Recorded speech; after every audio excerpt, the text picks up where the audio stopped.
Hello, hello, hello. Good evening, good afternoon, good morning, depending on where you're connecting from. I'm excited to have you in this show today, Money Matters Live. Today is the part two of how to write grants. Like we earlier said, we had Messina would I say some months back, weeks back.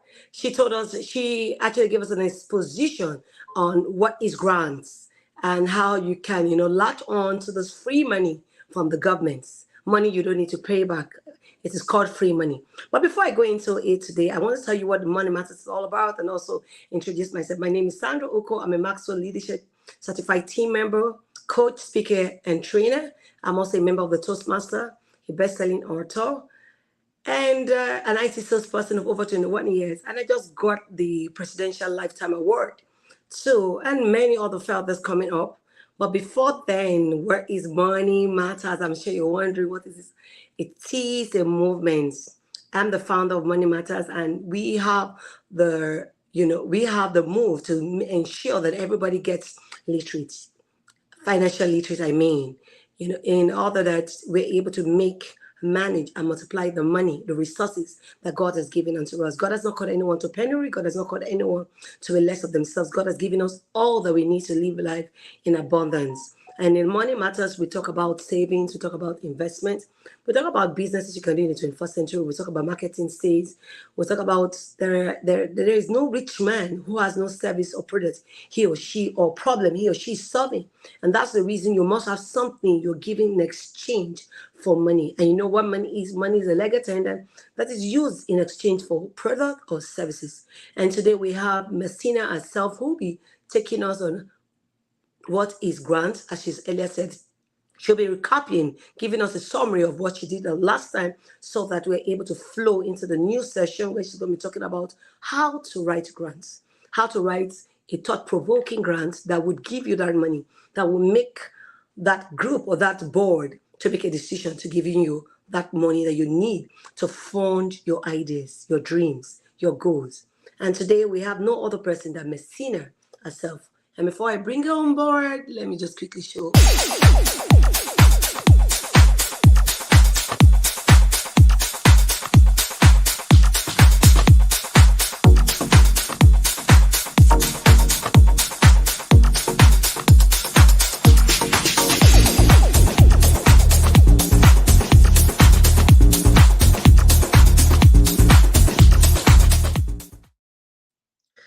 Yes, I'm back. Welcome, everyone. Welcome our guest, Melcina Felix, is a licensed professional realtor in the state of Georgia, where she has been practicing since 2007.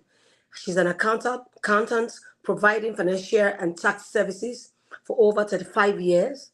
She possesses exceptional ability to interpret the laws of both professions in order to help her clients understand them. She obtained a bachelor's degree in accounting and has since worked in the corporate arena for various investment banks, including Solomon Smith Barney, now the JP Morgan Chase Bank, the Dutch Bank on Wall Street. Her quest for serving underprivileged communities propelled her to navigate from corporate America to the nonprofit sector, where she served in the capacity of the chief financial officer and controller of various organizations. Melcina has an extensive religious background, which has helped spur her to serve in such capacity as senior and associate pastor, Bible school teacher, evangelist, counselor in various ministries in the United States of America. In 2005, she obtained a master's degree in theology, focused on religion. Our aspiration to spread the word of God has allowed our opportunities to visit and to minister in various countries all over the world, including 13 in Africa, several in Europe, South America, and the Caribbean island. She is an exceptional leader with the ability to communicate to people at all levels of any organization, which has propelled sustainable change in the lives of many, including the youths she mentored during a tenure at several non-for-profit organizations. Melcina believes that to whom much is given, much is required. She gives back to her community by serving on the board of 3 non-profit organizations, which gives her the opportunity to share a knowledge and expertise with our peers as well as the participants of each program. In her spare time, she finds time to serve as a substitute teacher and tutor to help students enhance their skills, which has ultimately led to many successful endeavors. Our ultimate motive is to ensure that such critical organizations remain sustainable in order to minimize socio-economic deprivation in the United States and all over the globe. And I'm excited, I'm happy to bring her on board this evening, Melcina Felix herself. Hello, madam. How you doing? Hello, So great to hello, have you. everyone. So great to have you. I'm excited. This is about the second or third time we're bringing you. And the floor is all yours. I would love you to recap maybe just a short summary on what grant is, because I know you did explain in the first part, but for some people who will be joining us today for the first time, so they have the right information and they know what grant is all about before we go into how to write grants. Thank you so much, ma'am. The floor is all yours. I'm your student today. Well, good evening, everyone. My name once again is Melcina Felix, and I thank Sandra for having me as a guest on her show. As she has aforementioned, and like minds think alike, great minds think alike. I was intending to give a preview, like a brief synopsis about what we discussed on the last show. So we were on the same page, Sandra.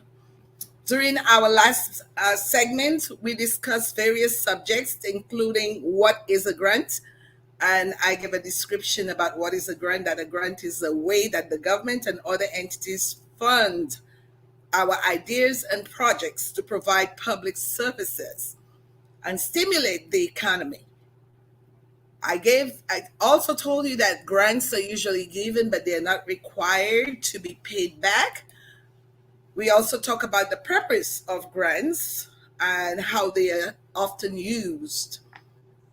We also discuss the different sources of grants available, and we mentioned that there were government grants, foundation grants, corporate grants, and endowment grants, which many people tend to forget. But I gave a very intense description about what the endowment was, that there are people who died and they have a substantial amount of money and they really want to deposit that fund into a nonprofits, usually organization, where the principal amount is not utilized or used, but the interest that it accumulates, many times compound interest, can be used to run the organization. So, having said this, I think we gave you a few more about the different sources of grants. We also talk about purpose of grants, eligibility, how do you become eligible for the grants, and how you should prepare yourself.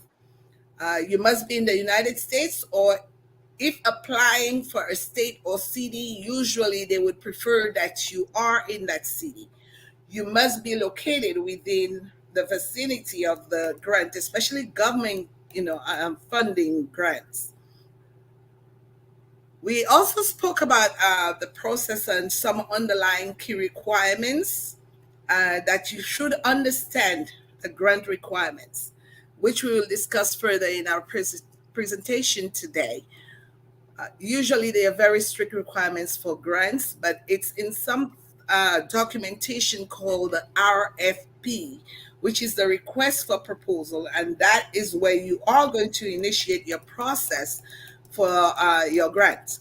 You are going to print out your RFP, which is request for proposal, and in that documentation, they are going to give you everything that you need to know about the grant that you're applying for. We also spoke about you not applying for grants that you know you're not eligible for. For instance, if you have a youth program, you are not going to apply for a medical program unless that youth program specifically dedicates services to medical services to youth. So you have to know what type of organization you are, what type of services that you are rendering or offering to the public before you even initiate the grant process. When you do get your RFP, which is your request for proposal, you have to be very mindful of following the instructions, as I have mentioned several times, and read every line of your request for proposal, because this is where you are going to know exactly what is required from you. And we are talking more of government grant. Most of the other grants, foundation and corporate, they do have requirements as well, but they are not as extensive as the government grants. Now, today we are going to discuss the grant application process. Wow. And it is a very, very extensive process. First, as I said, there's going to be an announcement about the opportunities that are present or available. I gave you also in the last segment where you can find that information. Many funders have that information on their website. We spoke about Walmart. We spoke about corporate like Bank of America, Chase, and a whole other funding sources. We also speak about Department of Labor, which is a massive government funding source. They are going to tell you which portal to go into. And many of the government grants, by the way, you are going to have to register with them in order to access that kind of information.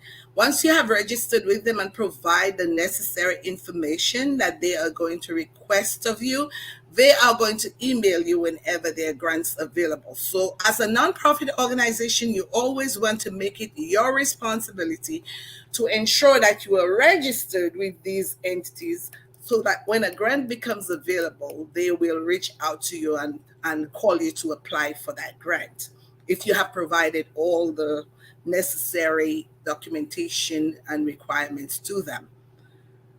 Now, working on internal grant or an internal team is a very significant part of applying for your grant. Once you have read your proposal and you know what the requirements are, you are going to need what is called a team. Like I said the last time, teamwork makes the dream work. Sure.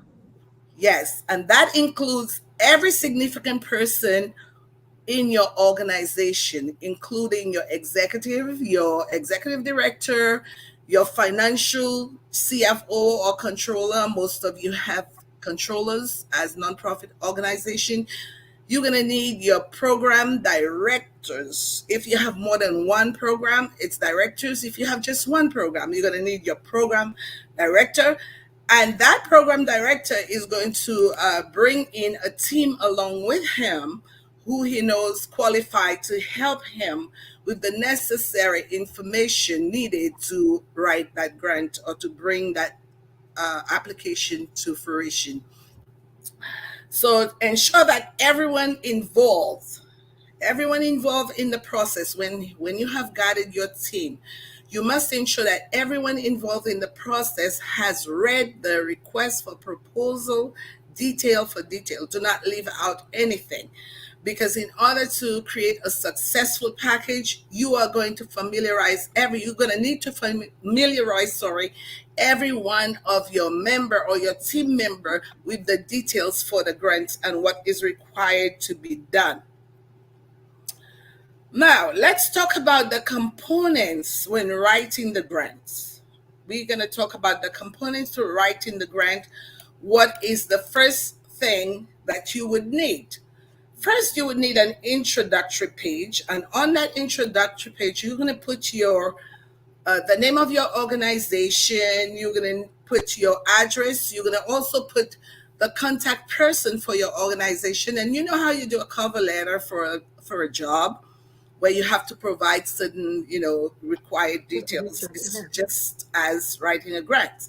So you're going to provide the funder with all necessary information. The grant itself is going to tell you exactly what information you need, and you are going to provide all of that to them. So in case they decide to fund you, or even sometimes if you are not funded, but they have any questions after you submit that application, they know where and how to reach you.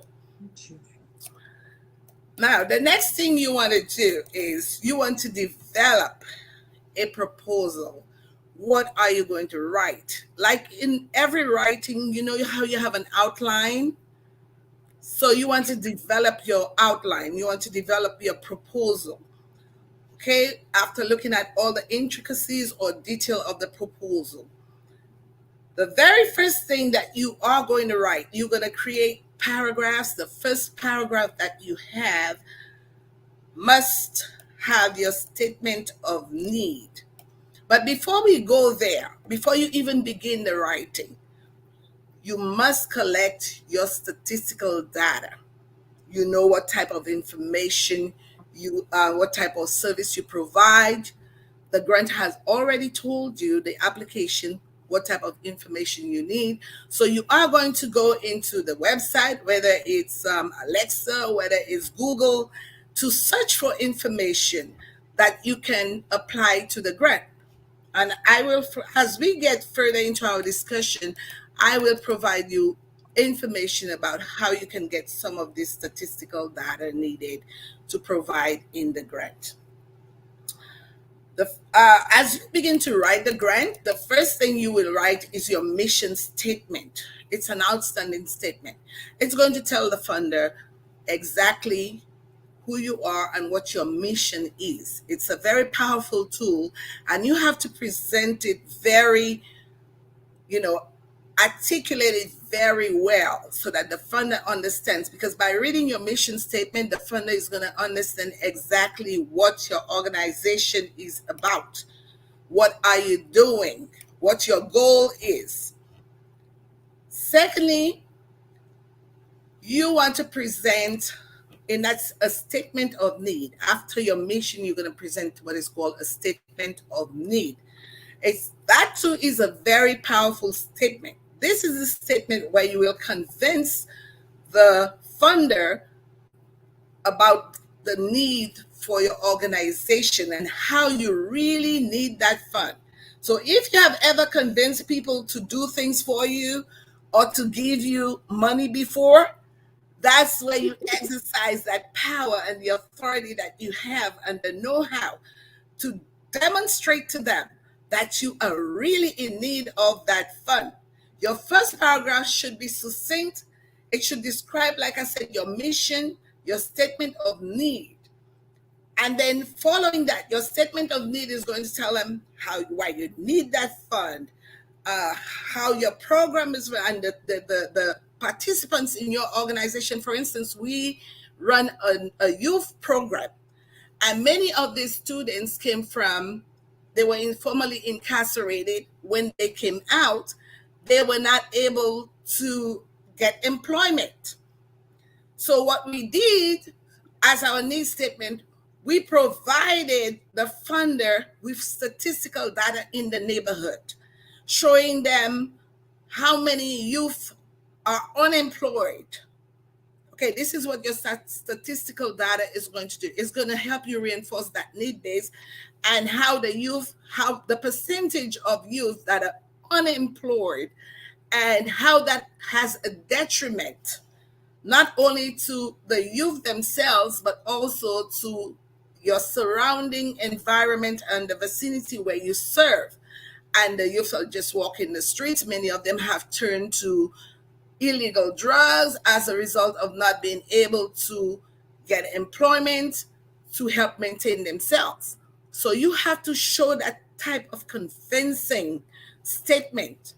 And most of the time it is true. We know that in indigent neighborhoods where most of us grew up, the resources are not there. And as a result, many of our youth are failing. Whether they are failing in school, the results of them failing in school many times is because their parents do not have the resources to provide them with the necessary tools needed to adequately, maintain academics. So some of them or many of them were under peer pressure due to the surrounding as well. Their other friends decided to do drugs, so they themselves went into drugs. Now, like I said, who's not going to fund you when you present such a compelling statement, especially if it is true? Many of you might have been in running an organization for a while some of you may be new. Those of you who have been running an organization for a while may be in a better status than somebody who is initiating an organization. But just because you're initiating an organization does not mean that you cannot you cannot present, statistics as well.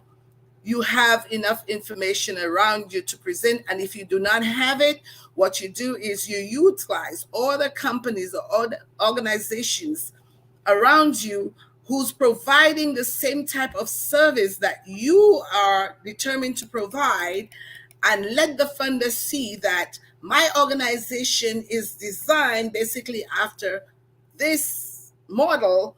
And just as they have been successful in doing such a work, that's what I intend to do. I intend to become just as successful in providing that service that they provide. So that's what you do when you are not established as an ongoing operation like mine for many, many years. The next thing is you're going to tell the funder precisely what you are going to do with the fund. Even you don't want to give anybody money. If somebody's begging on the street, you are not just going to put money into their hands, correct?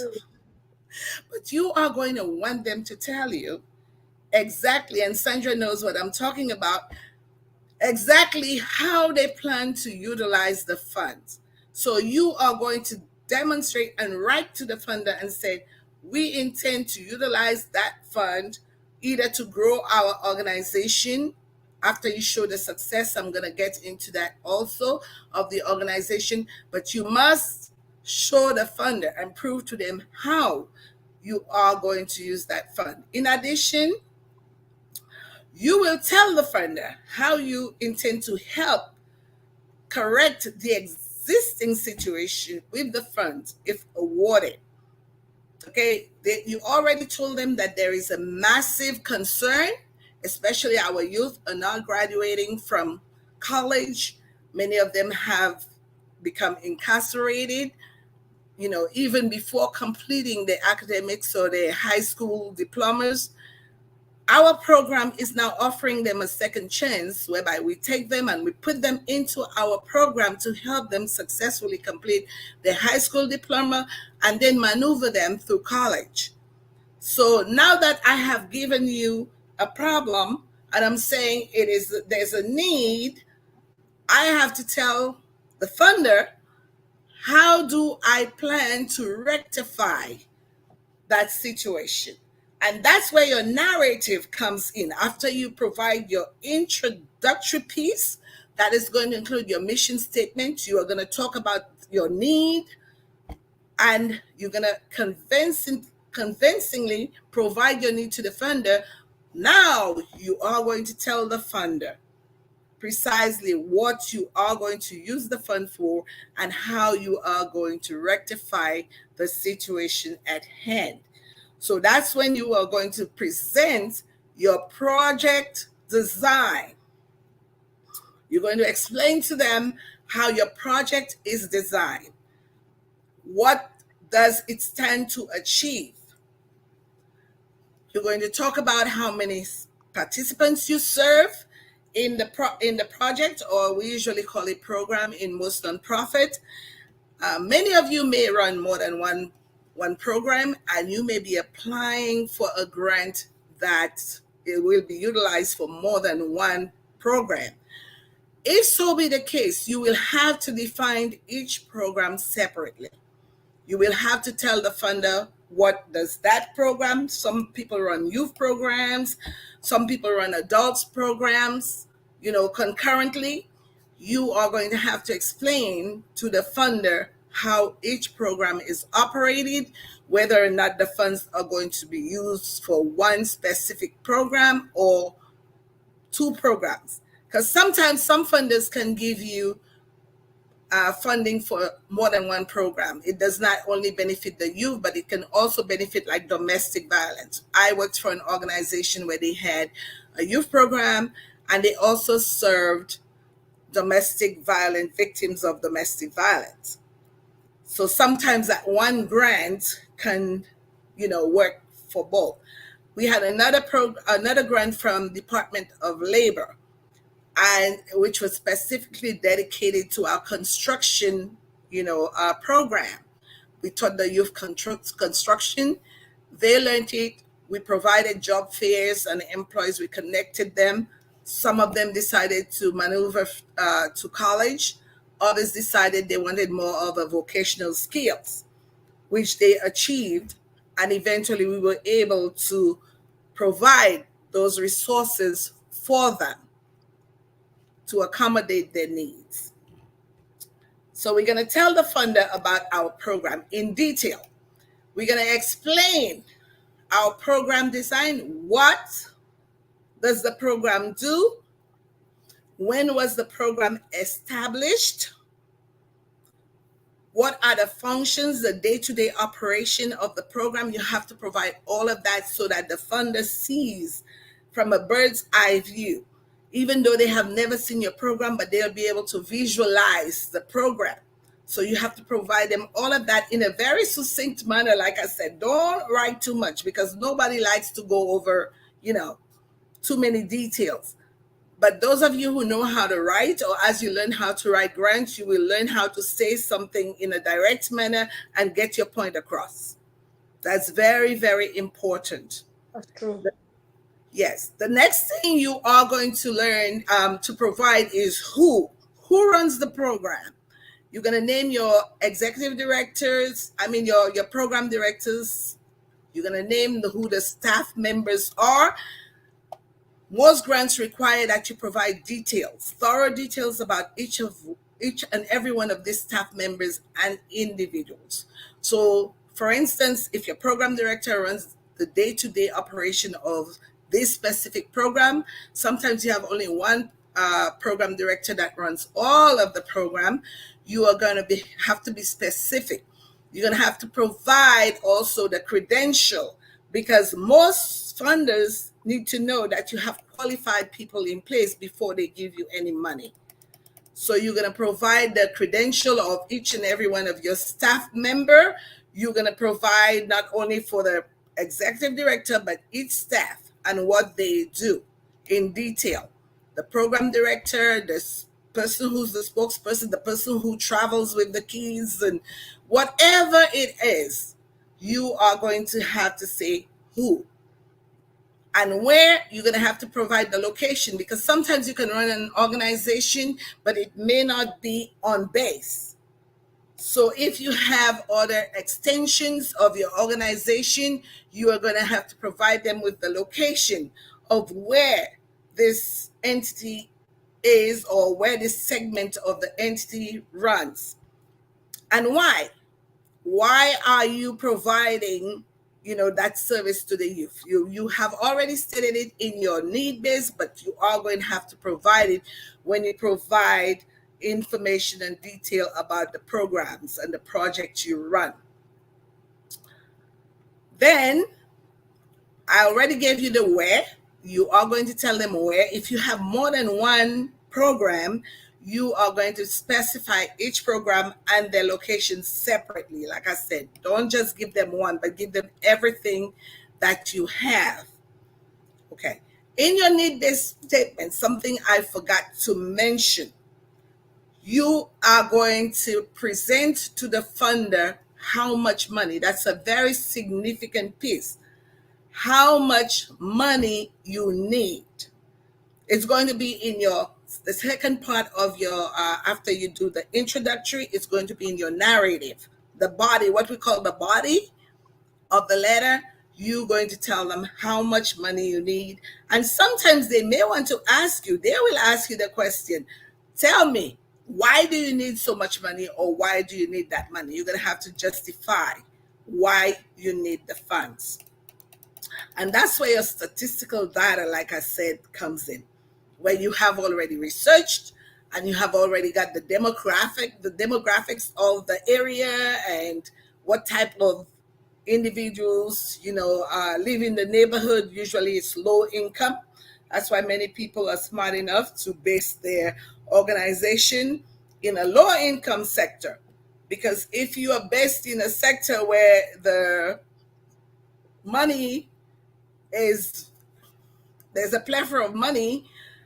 Most organization or most funders are not going to fund you. They're going to say how you have your organization in an affluent neighborhood and you're asking us for money. So you won't even be able to demonstrate a need because the area where you live is too rich. Not that rich areas do not have poor people, but I don't know where they get the concept that because you live in a rich area or an affluent area, you do not have a need. That's a wrong concept, but oftentimes that's how we think too, right? Sure. Like if you go to Atlantic City, who would ever believe Atlantic City has this other segment right next door with all these poor people? And you got Trump Tower and Taj Mahal, and people are just blowing up $30,000 a night. Then if you just go like 1 mile away from Atlantic City, you have an entire sector here where people can't even find food to put on their table. But like I said, most people who establish nonprofit organization are aware of how these people perceive things. So oftentimes, where do they base their organization? They base their organization in a need-based area. We call it need-based area. We don't want to always say impoverished or poor area, where there is a need. And that's what you're trying to fulfill. You're trying to fulfill a need. You're trying to help those who are in need. The next thing that you have to do is not only do you have to describe the project, but you are going to have to give personal and job description of all of the staff, not just the program staff, but you are going to have to give a job description about all the organization staff. Along with that, they are probably going to require you to provide what is called a chain of command. Many of you have done that before who are computer literate, or you can work with, how you call it? Not Outlook. Those programs that give you chats and statistical, photography of your statistical data, you can provide them with such graph that will detail the amount of statistical data that you have collected.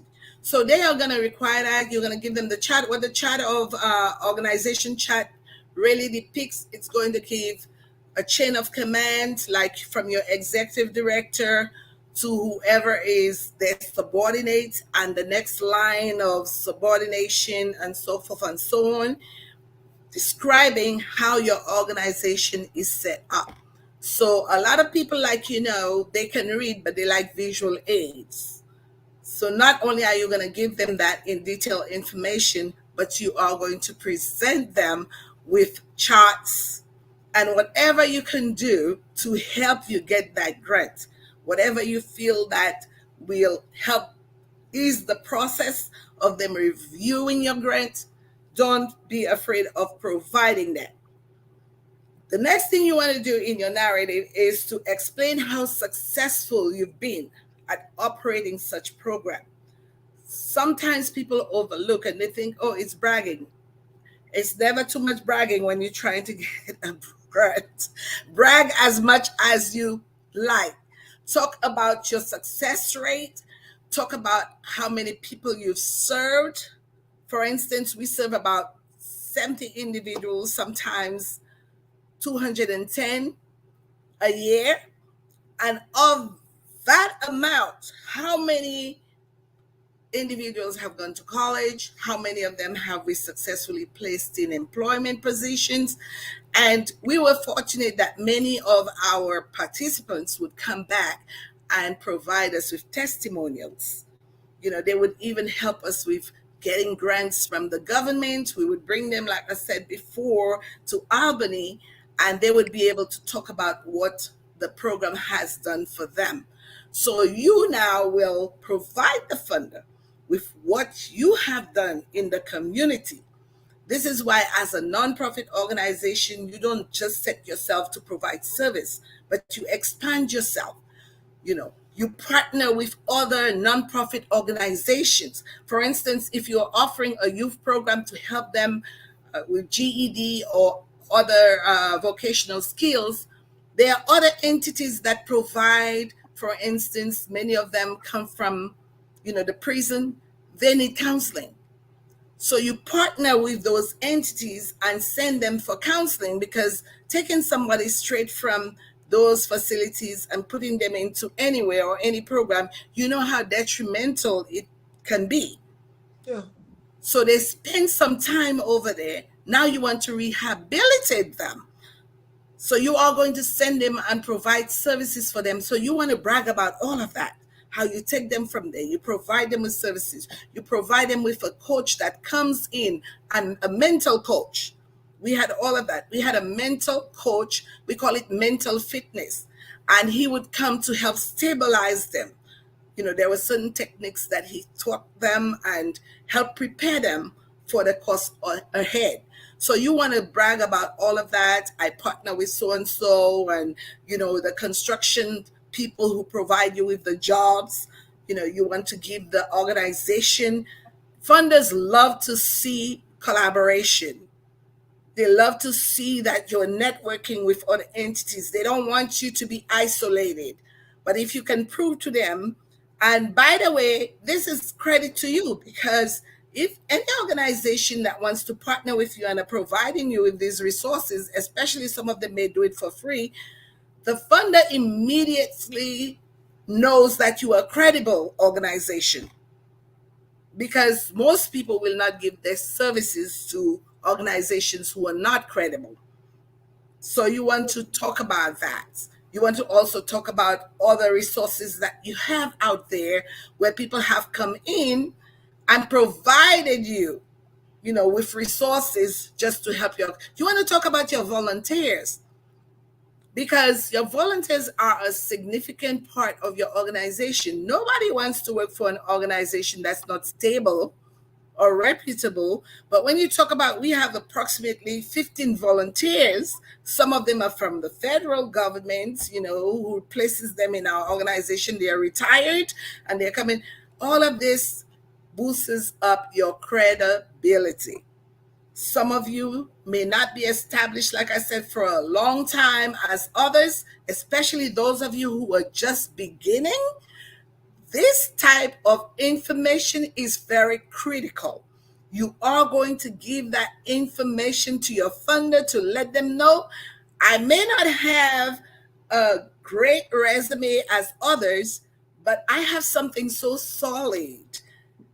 I have something that is running so strong that 15 people are willing to give of their free time to help me run this organization. And remember, as I said last time, your volunteers are valuable.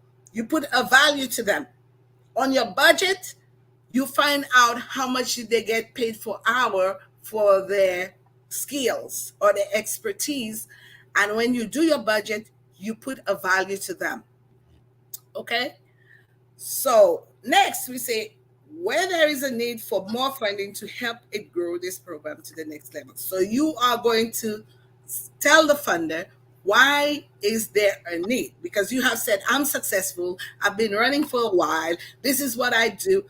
Now you're going to have to convince them, well, if you're running so successfully, why is there a need for more funding? Because you give me all these stories about the brightness of, your life and how well you have operated. Why is there a need? So that's when you're going to present them and tell them that you want to expand, you want to grow, and you are going to convince them that even though we have run this program successfully, we would either like to serve more individuals. That's one reason. Or due to our success, the demand for our services are increasing. That's the reason why we would like to request your fund. Sometimes it may be because you have lost other funding, because there are people who previously funded you and they are no longer able to, either because of organizational structure or something is happening in the organization. I remember one year we went through a recession and many of our funders pulled out, and it was city grants too. But because of the recession, the city was broke and they could not, continue to fund us as needed. So we had to find other grants to apply for as a result.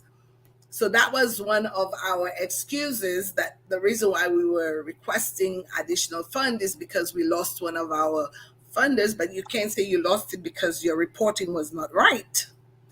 You're going to tell them we lost it for a good reason, because of the economy, or, you don't ever want to let a funder know. And these are city and state and counties and federal, they all know each other. Yeah. So they are going to try to verify to find out why you lost the grant. And if you had any bad reporting, you may not get funded. The funder is going to do their research as well. They're not just going to put $1.1 million in your hands and not find out that you are a person who can sustain. Now, another portion that is required, after you have provided them with all of that information, all the pretty stories about, your Can we take organization. a water break?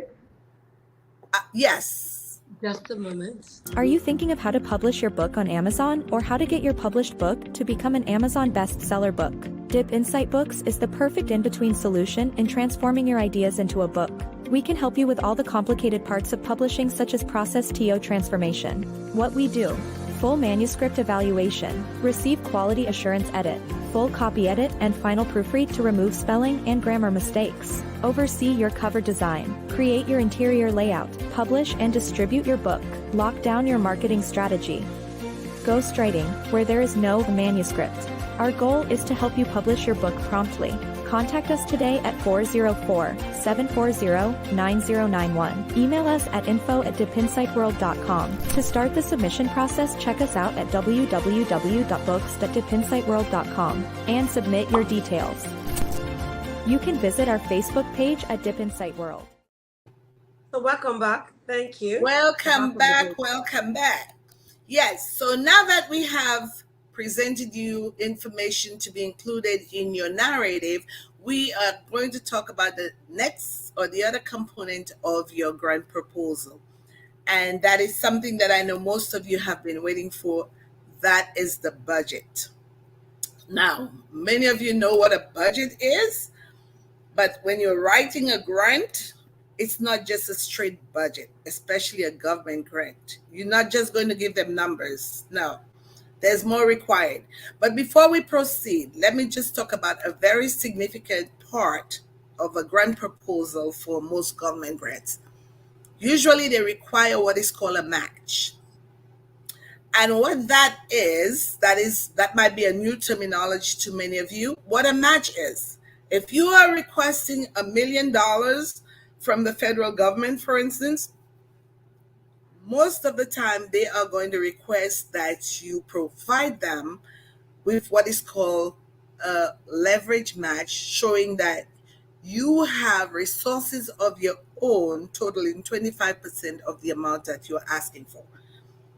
So if you're asking for $1 million, they're going to say your match is 25%.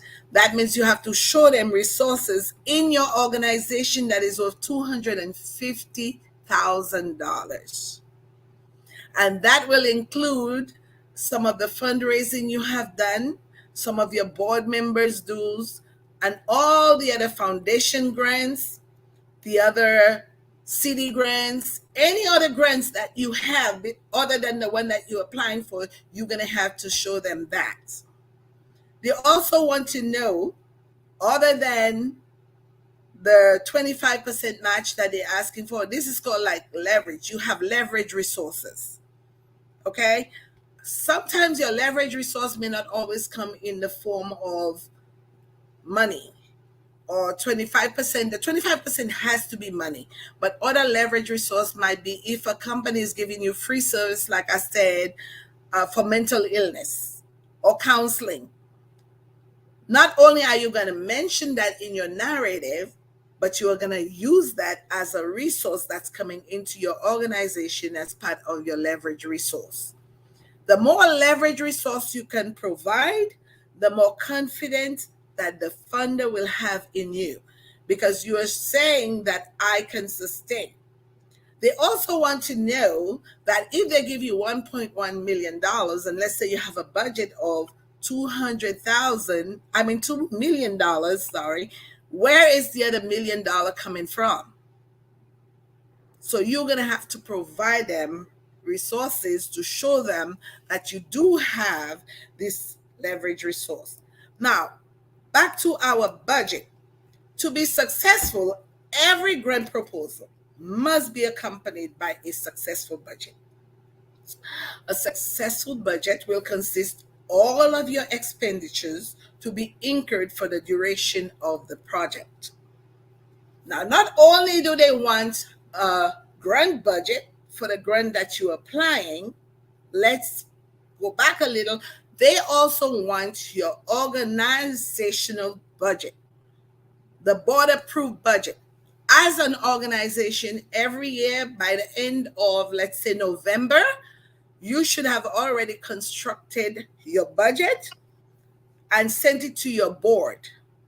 The board is going to go through your budget and they are going to approve. If they disapprove, they're going to send it back to you, but you have to send them a balanced budget.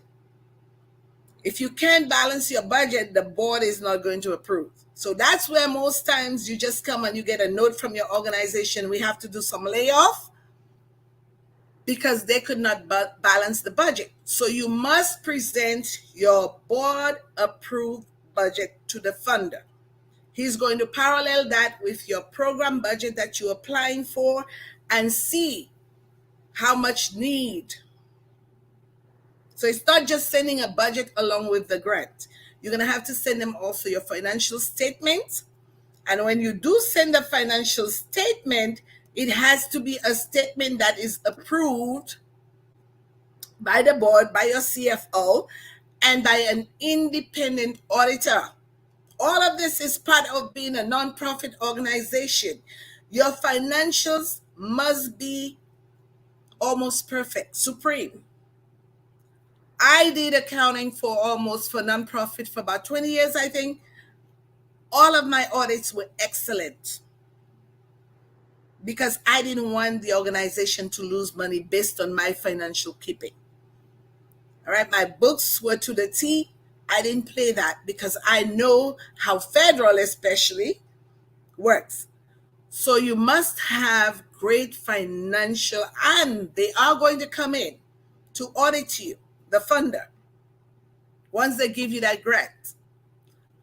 Before they give you that grant, they might do what is called a site visit.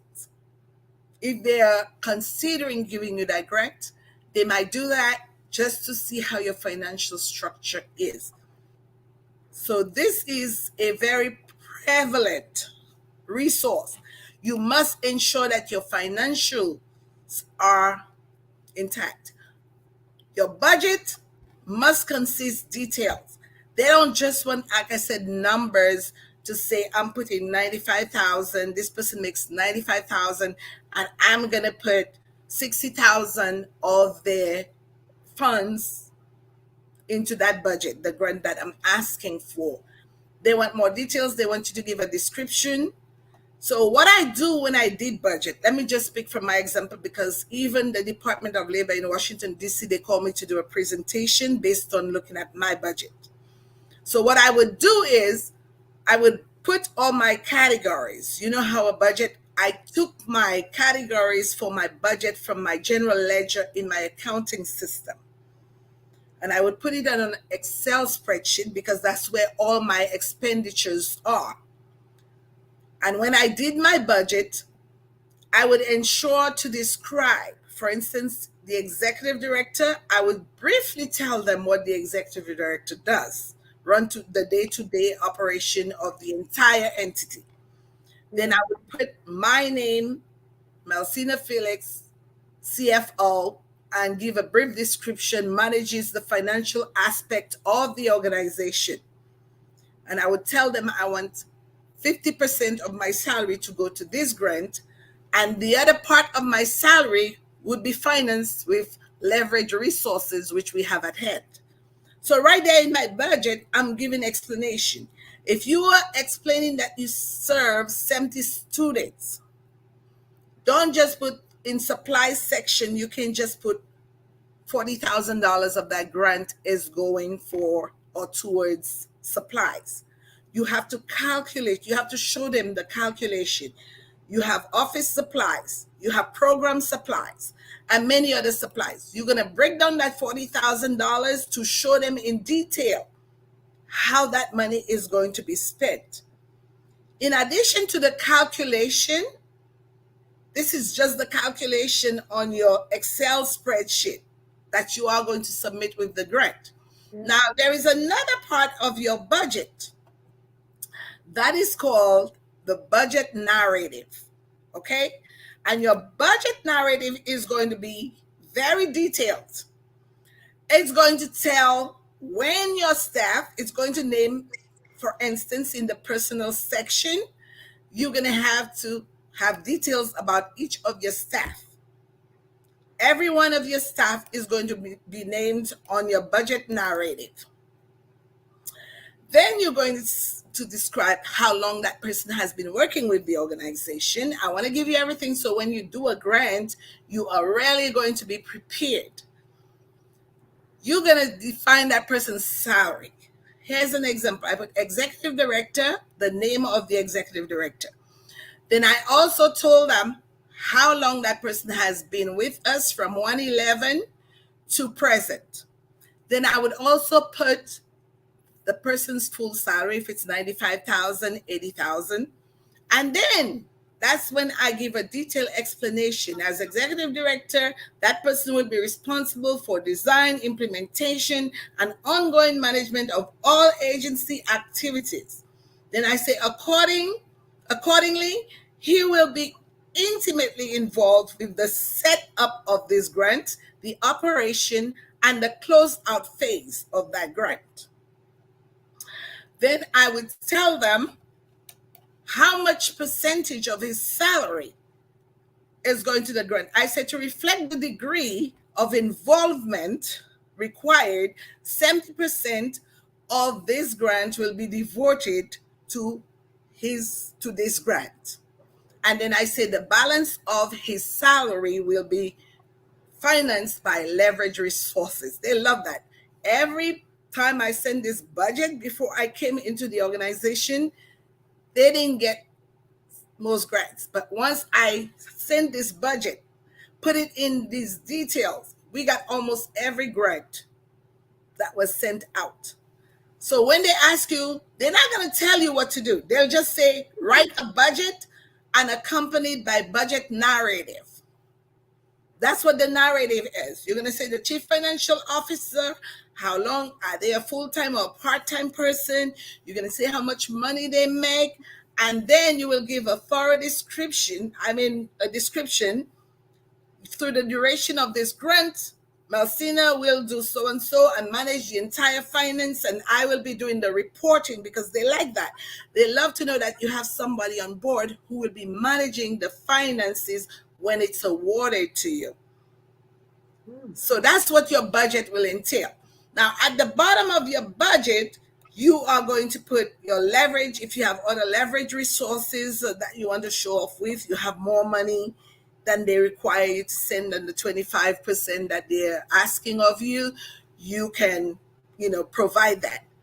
Your travel expenses, you are going to explain in detail what type of travel, if it's travel to conferences, if it's travel for training, if it's travel for program staff, if it's travel for, in nonprofit organization, there is something called specifics. You have to give specific, you have to separate all your expenses. If you are doing travel, you have to let them know if it's a program expense, if it's an administrative expense. You have to categorize it and tell them exactly where these expenses are going. You can't just put travel. If you're applying for a grant, you can just say, you have to tell them program travel. Now, funders, especially like the government, they love to fund programs. Remember I said that last time? Sure. They are not too keen about administrative. That's where you have to do your fundraising, give parties, give cake sale. They will fund part of your administrative because they know as The funds come in, I have to manage the finance, but I am considered more an administrative staff as well as my executive director. But when you talk about anybody running the program, that's where they want most of their money to go to. For the most part, they will specifically stipulate that they do not want more than 25% of that fund to go towards administrative. So majority of your funding. So when you do your budget, you have to be aware of that. If you're providing them with travel expenses, don't put administrative travel 50% and then leave program travel 25%. That's going to be a red flag to them. So you want to put as much out of your expenses towards your program as opposed to putting it towards administrative expenses. Okay? Other contractual services. Here are some of the expenses that most your budget will consist of. If you give incentive to your students, you want to put that on your budget. If you do contractual service, like the person who used to come and give the mental, fitness, or the mental, counseling. These are all people that we paid as counselors, or some of them, like I said, they gave their free services. All of these line items are going to be on your budget. Now, let me say something specifically about budget, because I've been working with them for a long time. Many times you put this budget and you fix it nicely together to get the grant, and you want to give a very constructing and convincing budget, and your budget has to tie in with every other aspect of your grant. But a budget is not fixed. Remember, a budget is always a projection. It is not something that because you gave them $50,000 for the executive director, or you gave them $20,000 for travel, does not mean during the duration of the grant that's what you're going to spend. Okay, there is something that called modifying your budget or moving money around. As you begin to run the program, you may find that you need more money in one line item than you need in the other. So what you will do, that will be another subject in itself.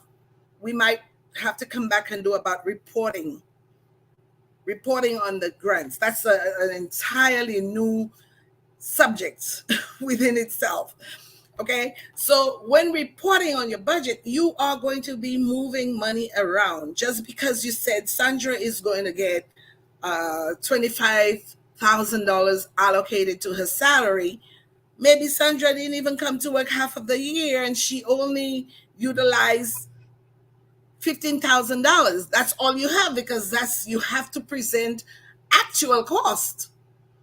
So what you do with the extra money that's remaining in Sandra's category that was not used, you look for another category. For instance, if you train and develop, you send the kids to conferences, and you did a lot of maintenance and repairs, or rent is a very massive expense, and you realize, oh, wow, we don't have sufficient money to pay rent or to pay, disability, you're going to move that money from Sandra's salary and you're going to put it towards, rent or any other cost on your budget that you need. It's okay.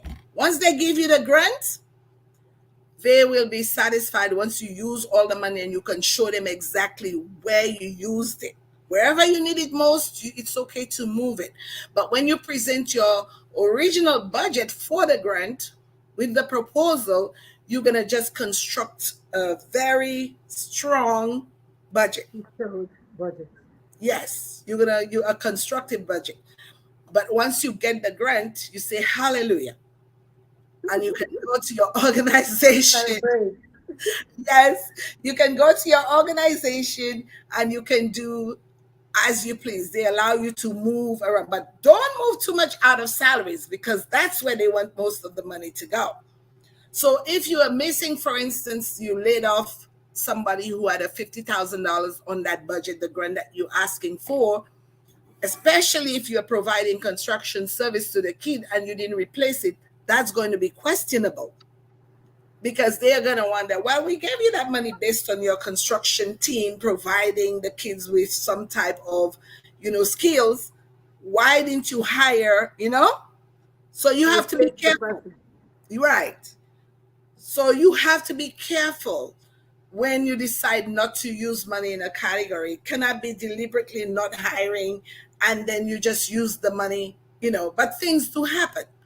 Even when I do my organization budget every quarter or every month, sometimes the board wants me to send them a modified budget showing how much I've spent.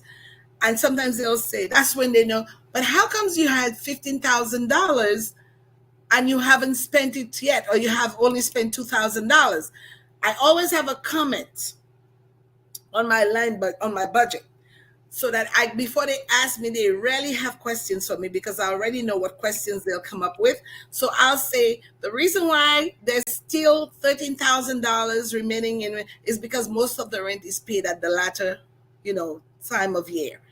So when this government entity comes in, because sometimes they give you surprise visits, and they too will ask me the same question, but I'm ready for them.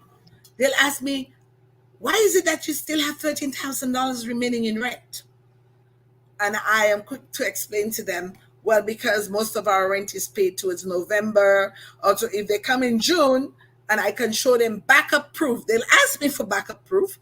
I go into my file and show them when these expenses incur or are paid, and that's the reason why I haven't used that money on the budget. So they will scrutinize you. Sometimes they come twice a year. So be careful what you do with whatever funds that they will give you. You are the stewards of that fund. They awarded you that fund based on your proposal that was strong enough to convince them. But like I said, reporting will be another chapter by itself. I would probably tell you how to report, what to expect, but this is how we write our grant. In closing the grant, you are going to bring all of the information. When you write your final paragraph, just as in school, like I said, there are terminologies that you must use in grants, but still the writing techniques come into play. You always have a closing statement. To Yes, and it must be conclude, in strong yes, words. right. You are going to bring the key statements that you utilize in the beginning, like your need base. You're going to repeat that again because sometimes they have read many pages. These grants are like almost 40 pages sometimes you're submitting to them. And one or two people reading this stuff. It's a lot of information. So you want to reiterate towards the end of your grant. You are going to reiterate why you have the need, the number of kids you serve, and those convincing statements that you had, like when you write a normal essay in the beginning, those.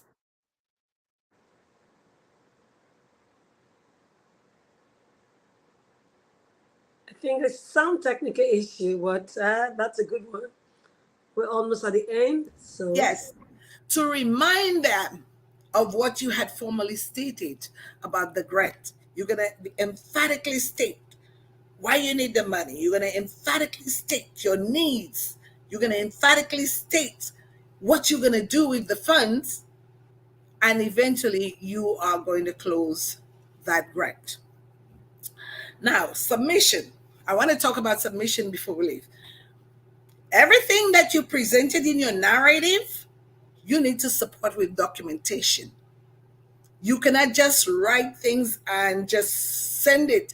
You must send. If you are saying that there's a need base in your community, the statistical data that you got from your research must be attached. For everything, remember I said they will require a match from you, meaning if they're giving you $1 million, you got to provide them that you have 25% of that $1 million. You are going to send a letter from each funder that you have that you use as match. They don't just want you to say this person gives us $50,000 a year, that person. All of that documentation must be accompanied with your proposal. Everything that you put on even with the staff, you are going to have to provide their degrees. When you send the grant, if you said the program director has a bachelor's degree or a master's degree, they want the credentials. Not every grant asks for it, but most of the grant, because you can say anybody has a bachelor's degree, anybody can say I have this degree, but they want You verification. have to back it.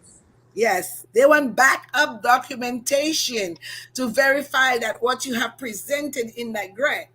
So try your very best to be honest, to present to the best of your ability whatever you know is going to be verified, or you can verify even with your financial statement. They might call, you must submit your audit. You are going to say our audit is prepared by so and so, or Koch and Company, and they have verified that we have outstanding financial, an outstanding financial system, but that needs to be verified by your financial statement. So that is going to be accompanying your grant as well. Thank you so much. Oh, are you done? You want to wrap it up with the Oh, submission? okay. If you want me to wrap it up. Yeah, So, because it's over an hour. oh, wow. To wrap it all up, when you write for a grant, my emphasis is on ensuring that you read the proposal thoroughly. Make sure you give the funder everything that they are requesting from you, that you're asking for. Make sure you reinforce your point over and over again. Make sure you present a very convincing statement telling the funder why you need that grant. Ultimately, when you finish and you have submitted everything that is required, you are going to do one more thing. You're not just going to send in your application and wait. You are going to call the funder. Some people, that's what usually they do. They just send in their application and they wait and they're hoping. But what we would do is we would call to find out what is the status of our application. It's okay. And they will tell you, oh, we're planning to make a decision in 2 months or in 1 month. So you know where you stand, especially if you have a budget that is really dependent upon you receiving that grant. You always want to do a double check, a triple check. Okay, if you were not awarded that grant, I want to put in that piece. There is something called debriefing. Debriefing is, if they did not award you the grant, you want to know why. Because in your mind, you say, but I thought I presented a strong proposal and I'm wondering why I did not get that funding. It's okay. You can call the funder and they will give you, sometimes they take an hour to tell us what we did wrong. And so next time when we send our proposal or our application, we know exactly where we went wrong and where we need to make corrections. Thank you, Awesome. Sandra, and thank each and every one of you for giving me your ears. Yeah, thank you so much, Ma. And I also want to thank our viewers. And I want to thank you for giving us a detailed and a robust, training on how to write a grant and how to ensure that everything is, state of the art. You have your budget, you have your convincing statement, ensuring that the last or the closing statement is with punch. You have the great, reiterating all the key things you've, written in the body, and you're giving a summary so that even if they had lost attention or lost interest in it, towards the end, there's this convincing statement to say, this is the person to give the grant to. I want to appreciate you. Also want to appreciate our viewers. I want to quickly check if there's any comments or questions. Just a minute. I had Rota Ops. He said, wow, Messina is very knowledgeable. I'm so grateful. Teamwork makes the dream comes. Work. And he said, short and sweet. So Deborah Taylor gave a comment. So much significant and important detail. I want, I'm coming just, I wonder, do you have a written guide that you perhaps want to sell? Do you have a written guide? I think we should put up something together, also write grants. We can do one together. Yes, Yeah. definitely. I'm just trying to see other statement by Deborah said, good to know about the collaboration. Credibility makes your reach to others more beneficial where by trying to help others. Then now we have a statement from Maureen. So transparency and accountability is key. reporting is important. We need to get to it. So that means we'll probably put it sometimes in October or November to come for the last aspect. And she said again, Deborah said, this is so powerful. Looking forward to part three. Hurry back. I'm a quick. Thank you, ma'am. They also You're sent me. welcome. You're welcome. Thank you so much, ma'am. I would probably look at the calendar and see when you'll be available. And let's do the last part, which has to do with reporting, because reporting is the Yes. key to Very, know. Because very. you want to have a great reporting skills so that you know whether this is a company that will continue to give you grants forever. If you have Yes. a very great reporting, then you're sure that you can count on them. That means in the next 5, 10, 20 years, that organization will continue to give you grants, will continue to support your program. This is so mind blowing. I think for those who are just joining or those who will stumble across this video, please go back and watch the part one so you understand what grant is, why you need to, put your books together, get your things right, your non for profit, so that you can get this free money to fund your ideas, fund your dreams, and be able to do those things that you've been called to do, making a difference in your world. And we want to thank everyone joining us on Money Matters Live today. Thank you so much. I also want to invite you next week, Friday, we have another special guest who is coming. And the title of his speech is How to Be Saved and Be Paid. God has not called us to penury. He has called us to abundance, and we have that abundance in us. And the earlier we start seeing ourselves as the kings and the king's daughter and sons, and begin to work in that knowing, the better for us. When you belong, when your father is the richest, but the Bible says the earth is the Lord and the fullness thereof, meaning everything we've got in the word was created by God. So if your father is God, then you need to begin to live in that knowing that you have everything at your beck and call. I want to thank everyone. I want to thank our viewers, Maureen, Emmanuel, Rota, Star, Deborah Taylor, and every other one I'm not able to mention at this time. Thank you for staying for to the very end of this show. And please, if this has been a blessing to you, it is said that a leader is one who knows it and shares it with others. Please go out there, share this video, share this thing for others to be, for you to benefit others, for you to be a blessing to others. And most especially, want to thank our guests who have stayed over an hour to give us this lengthy and insightful and mind-blowing session. Thank you so much, Melcina, Felix. Welcome. Really very grateful. It's And until we meet next episode, please do have a nice evening. Do you want to say something? me. Yeah, you wanted to say something. Well, I just want to thank the guests as well for giving me their undivided attention. And I want to thank you for having me here today. It's been a pleasure. Like I formally stated, sometimes you have a world of information and you really want to share it. So thank you for sharing your platform with me and allowing me this opportunity to be able to share with others, how to write a grant and about the grant process. Thank you. Melcina, I just remembered. Should anyone want to reach out to you, how would they? Can you quickly drop your details on the comment section? Yes, my number.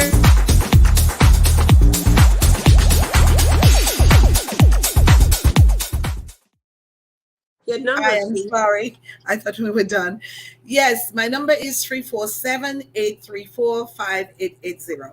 My my email address, sorry, is my first name, my last name at gmail.com, which is melcinafelix@gmail.com. I'd prefer you shoot me an email. Sure. And if you want to get her, you're not able to reach her, you can reach her through me. Thank Yeah. you so much and have a blessed evening. Bye, And I look everyone. forward to strengthening your grant writing process. Yeah. We're here to support you. Okay. Bye. All right. Bye bye.